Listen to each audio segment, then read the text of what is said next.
In addition to avoiding these tendencies, we also need to follow these 3 guidelines. First, make sure the problem or question is stated clearly and concisely.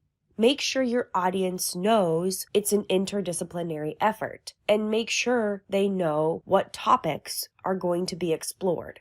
Second, as we just learned, we want to make sure the problem is sufficiently narrow to be manageable within the limits of the project, of the situation, of the organization, of the budget. Again, you may have to come back to step 1 after you've made it halfway through the process. Third, make sure the problem has context. Explain why it's important to your audience, why they should care about your work. Your textbook provides some examples of interdisciplinary problems and research questions.